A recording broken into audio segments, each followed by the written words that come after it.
Hi everyone. Staff stress at dementia units is due to overwork, staff being sick and difficult behaviour with dementia residents. But supportive, appreciative, encouraging relatives can help a lot with the stress that staff experience.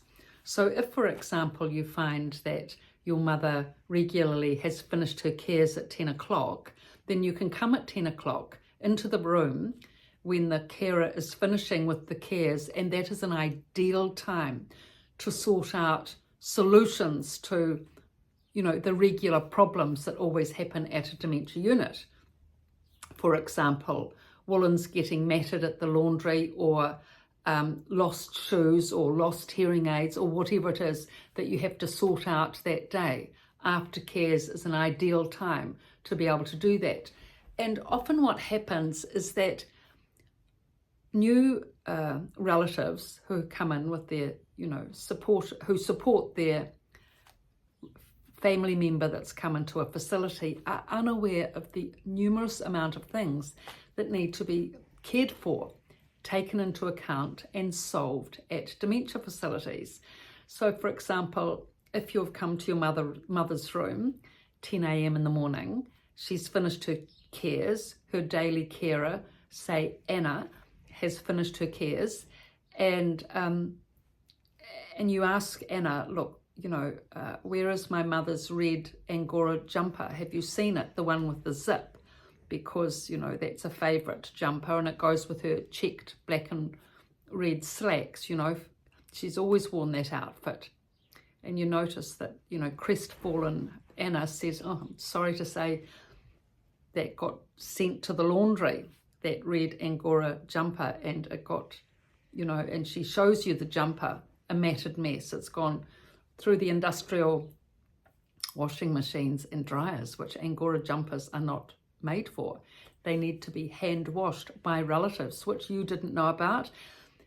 One example of that not being communicated, because everyone's so busy and so stressed and there's no time often to communicate these things. Never mind, you've got a spare jumper, it's okay Anna, I've got a spare jumper, it's blue but it'll do. Similar style that mum's got at home, so I'll bring that in. So that's one thing solved. Then another thing could be, where's mum's hearing aids?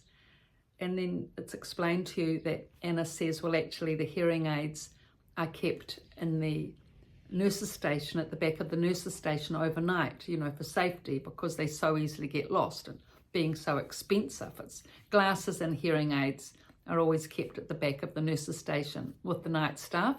So that was another thing you didn't realise. So all of these many things you can work out with the carer at the time while she's putting on the shoes of your mother or whatever, brushing the hair. She can do two jobs at once. She gets all the problems solved. You get all the problems solved. Your mother gets good care as a result. And it's done in a relaxed, sort of easy, informal fashion, rather than the charge nurse or the clinical manager having to type all this to you about the matted cardigan and the hearing aids and all the other things you're asking. It takes ages to communicate these sorts of things in emails and then get them actioned and back and forward. Whereas if you're just sitting there while Anna's tying up the shoes, you can sit down as well and just talk away. And sometimes, well, if it's 10 o'clock, that's cup of tea time. So tea arrives, you get a cup of tea, mother gets a cup of tea, and you can sit there and then you can explain to your mother as well, what's happened to her favourite red cardigan. Even if she doesn't remember, never mind. Just say that you're bringing in another blue one, which, oh, that's lovely, dear. At least I'll be warm. It's rather chilly in here, which reminds you. Again, Anna's still there. You can say, well, Anna, it's a bit chilly in here. And she can, say to you, yes, that's right. Actually, what lots of relatives do is they bring in a heater of their own for the room.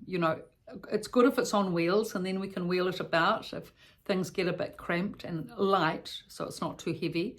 And then I can just turn it on in the morning at the temperature that your mother likes each day if you like, or even put it on low overnight. Oh, that would be great, Anna, because she is thin.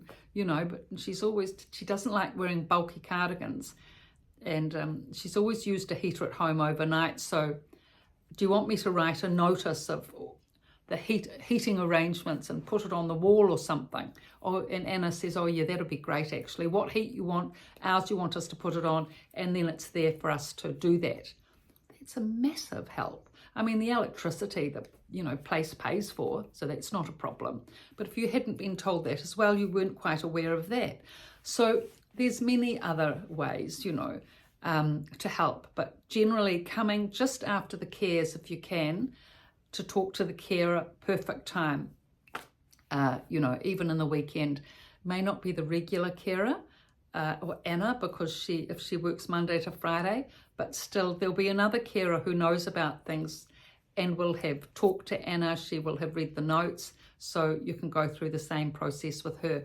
Now, in terms of reducing stress for staff as well, with them being so overworked, just bearing in mind how hard they work. Like you won't believe this, but I worked as a divisional therapist, so I can say this is a typical arrangement. I was shocked. So when staff have lunch, there's a little cubby hole. It's tiny, quarter the size of this room here, right? A little cubby hole with about 5 computers. Lunchtime is the carers sitting at the computers for lunch, doing their notes at lunch. Okay, so it's not a break. They're doing their notes at lunch. Not only that, they're eating their lunch as they're doing their notes, and they're on the phone to their child or husband or whatever, doing messages for whatever is needed that night. That's lunch, No relaxation. Like they've been flat out all day, and then that's their lunch. Same at morning and afternoon tea. I mean, they might talk to each other for 1 or 2 minutes, but hardly at all. Oh, it's really, really. And the other thing is they often do double shifts on top of it. Can you believe that? 1, 2, 3 days in a row, no sleep hardly. So incredibly hard work, these girls, and what they do. Where I was working, it was unbelievable, the amount of the hard effort they put in. But when relatives, one thing that does help is food. Any home-baked food, it's always the nicest, isn't it? Any home-baked food, shortbread or, sultana scones, or it's a really big help actually, because often the staff don't have time to cook properly at home, And so if something's brought in that's homemade, that's delicious and tasty, that goes a long way to giving a boost for that extra energy to cope with all the stress of working in a dementia unit. These girls deserve gold medals, what they do on a daily basis. But relatives are a part of the community, and they can help so much, alleviate the stress, and this is how a good quality working environment, good quality dementia environment can come about. So I've written 2 books on all this, The Resident's Voice and The Resident's Rise, both from a dementia unit. So you can get those at Amazon and read the first 2 chapters online. The first half is a novel, like Days of Our Lives at a Dementia Unit, with all these wonderful characters that have, come about through creative writing. And then the report on all the work about the mind and the intellect, which I talk about a lot, and residents thinking through the intellect and needing to focus and concentrate to get any quality of thinking. And then epilogues at the back, all the practical positive techniques for relatives for when residents come into dementia units with the resident's voice, and when they're already in the facility in the resident's rise. So hoping to cover all of these practical positive techniques to help you, out there. I know all of you are working so hard helping people in this dementia community, and support is so deserved. So thank you for your looks and your likes and subscriptions. I appreciate